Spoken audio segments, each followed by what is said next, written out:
Hello. Good afternoon. Ready? Kumusta na ho kayong lahat? Masarap pala yung nagla-vlog. Nawawala sa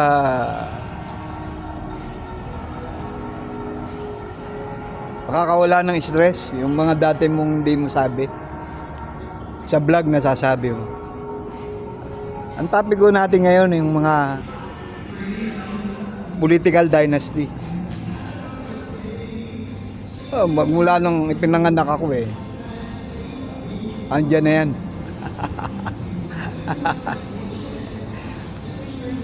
Pasa sa anak, sa asawa, sa kapatid, hanggat umabot na ng apo. Ang sarap pala ng hanap buhay niya. Huwag na tayong lumayo dito sa Metro Manila. Huwag na rin natin banggitin. Alam nyo naman. Pero mahuhulaan nyo rin.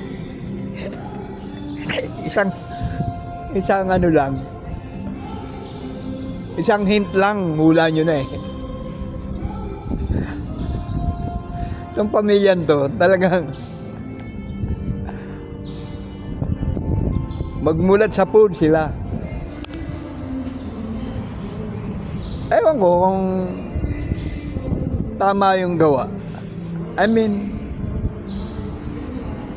tama ba yun? Sila na lang? Wala na bang ibang matalino sa kanila? Itong pamilya sinasabi ko,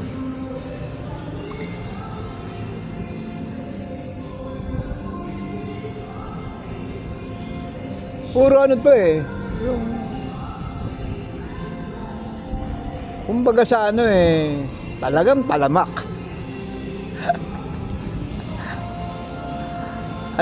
Ampil nila sila. Tama ginagawa nila sa buong buhay nila. Parang mga Diyos na nga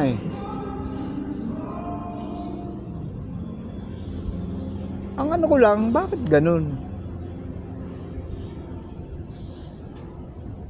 Bakit lagi silang binoboto? Talaga bang tama yung gawa nila o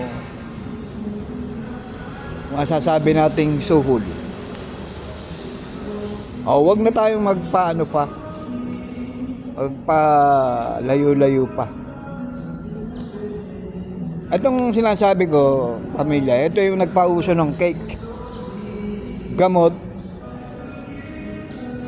libre sine. Metro Manila lang to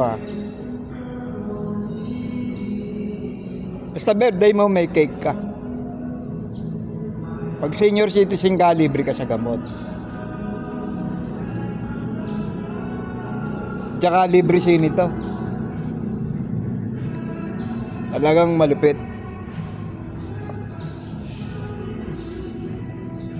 Tama ba yun? Ibig sabihin, parang binibili mo yung tao. Sarili ba na lang pera yung ginagamit para sa mga ganyan? Di ba pera rin ng tao yan?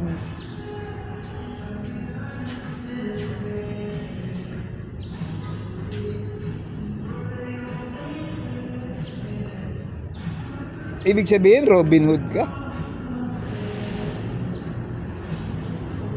Anong paliwanag ang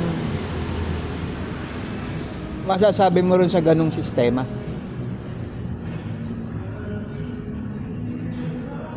Ikaw ang may karapatan sa ikaw lang ang tanging syudad na nagbibigay ng cake.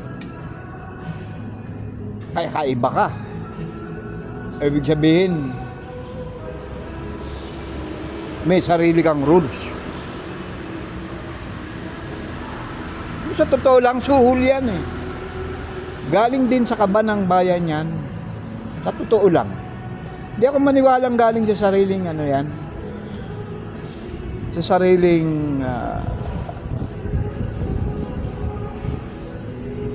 pera.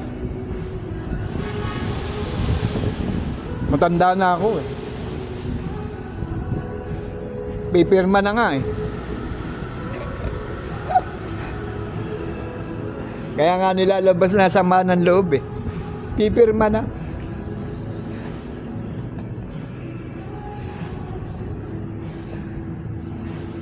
Dapat bitawan na rin nila.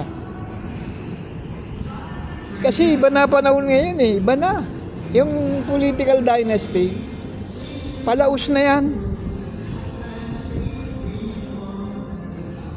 33 anyos tayong may, sabi ko sa'yo, mabuti sana kung lahat ng tao sa Pilipinas o kaya nasa batas na tuwing may birthday bibigyan mo ng cake. Wala naman sa batas yan. Suhol yan. Suhol. Sa madaling salita, binibili mo tao. Di ba?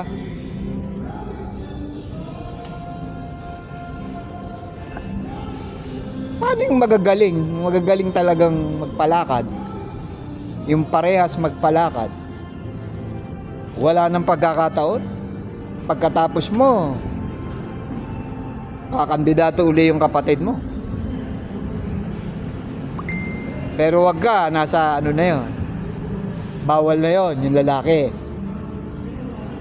Ewan ko kung yung senadora bababa uli pag may mayor uli. Ano ba masarap sa mayor? Lahat ko po. Lahat ng business ko po. Alam mo, kahit pa sabihin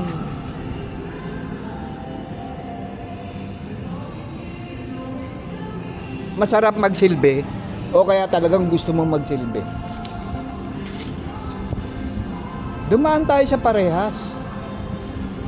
Kung magbibigay tayo sa tao, dapat nasa batas. Ang alam kong otorisadong magbigay lang sa tao DSWD, ayuda eh. Hindi dapat pangunahan ng LGU yan. Kaya nga nagtataka ako may mga sakit pupunta sa senador, sa congressman, magmamakaawa, may sakit ka na. At mga Diyos ba yan? Hindi nga Diyos yan eh. Tao yan. Bakit sila merong karapatang pumirma at bawasan yung sa ospital? Anong karapatan nila? Kaya nga nagkakandagewang-gewang tayo eh. Dapat yan, Department of Health lang yan. Puro sa batas lang yan. Kung sino mabibigyan, kung sino sakop ng PhilHealth, ganun lang. Hindi yung parang mga Diyos. Diyos ba yan? Mga hindi nga nag-aral yan. Hindi nga makaparehas ng, hindi makahanap ng trabaho na o kaya ng business na hindi gagamitan ng kopo. Come on, man. Spade ay spade. Lumabang kayo ng parehas. Hindi yung puro apelyido. Luma na yan, Brad. Lumang style na yan. Digitize na ngayon. Okay. Maraming salamat po ulit at nakakaalis ng stress pagka na ilalabas mo sa sama ng loob. Sana po maintindihan nyo ako. Ganun lang po. Kasi kung hindi tayo magsasalita, hindi tayo magbibigkas, akala nila tama bang maging dynasty?